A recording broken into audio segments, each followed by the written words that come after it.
Good afternoon. So I'm going to make an attempt, regardless of how feeble it probably is, to get ahead of this because if I don't, well, either way, be prepared for all the prepper channels to be coming out. Oh, this is what today's test is for. The world is gonna... Yeah, okay. Look, folks, if you're sub to channels that spent the last week fear-mongering you about today's emergency broadcast test, you might want to reconsider that. I'm serious, because it never ends. And it's at a point where either people are craving this, and that's why they keep going back to the same people that lie to them over and over and over again. Either they crave that drama,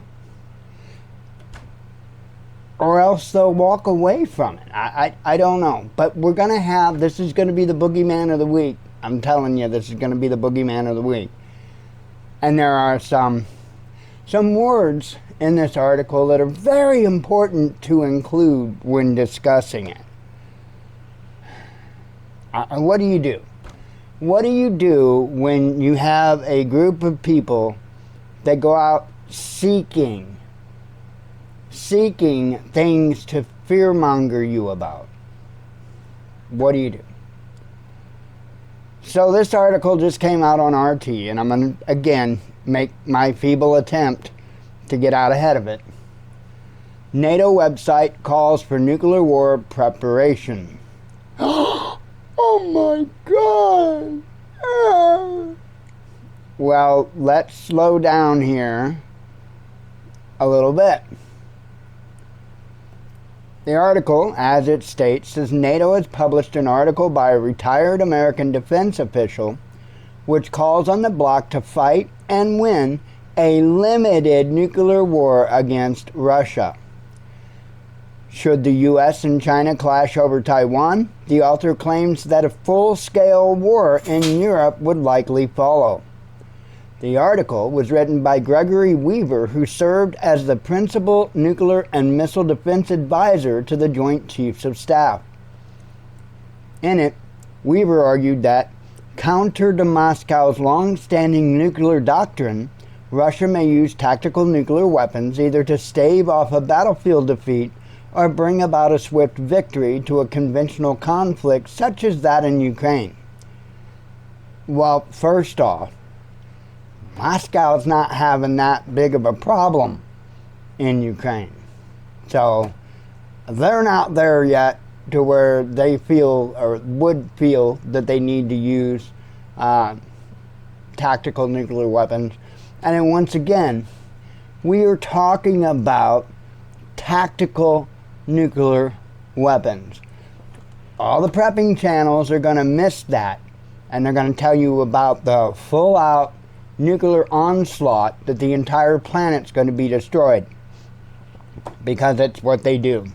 It's how they get more clicks, how they make that income, it's how they gain those subscribers, because we know that when it comes to information and preparedness, that popularity is what's important.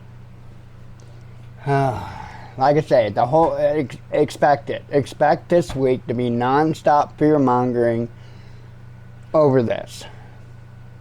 Or I should say the rest of the week.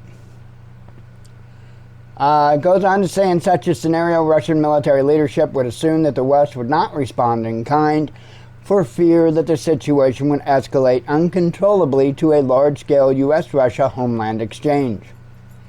Instead of fearing nuclear war, Weaver argues that the West should embrace it. NATO should equip its fighter jets and submarines with tactical nuclear weapons to deter a tactical Russian strike, and convince Russian leadership that NATO is fully prepared to counter limited nuclear first use with militarily effective nuclear responses of our own. Russian nuclear doctrine allows for the use of atomic weapons in the event of a first nuclear strike on its territory or infrastructure, or if the existence of the Russian state is threatened by either nuclear or conventional weapons. This position has not changed since 2010 and makes no exception for the use of tactical nuclear weapons which are far less powerful than the strategic nuclear weapons that NATO and Russia would fire at each other in the event of an all-out exchange. Again, that's going to be the part that the prepping channels miss. Despite these clear guidelines on nuclear use, Weaver claimed that Russia could launch an attack on NATO states in Europe if the U.S. were preoccupied with fighting China over Taiwan, a scenario that he treats as possible without further explanation.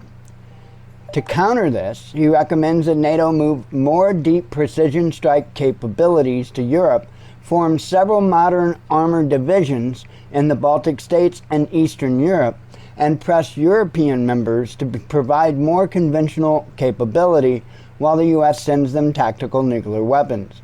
You know, all of that conventional capability that they've been giving to Ukraine? Yeah, that's the conventional capability. Weaver did not mention the consequences that nuclear war would wreak on the European countries where such a conflict would be fought.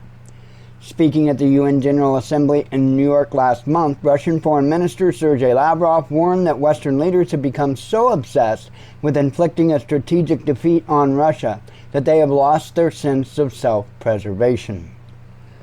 So, yeah. I can't sit here and tell you that this gentleman's entirely wrong, because I don't think he is wrong. I would concur. The best thing that we could do right now in our position is to equip ourselves with the capability of using tactical nuclear weapons.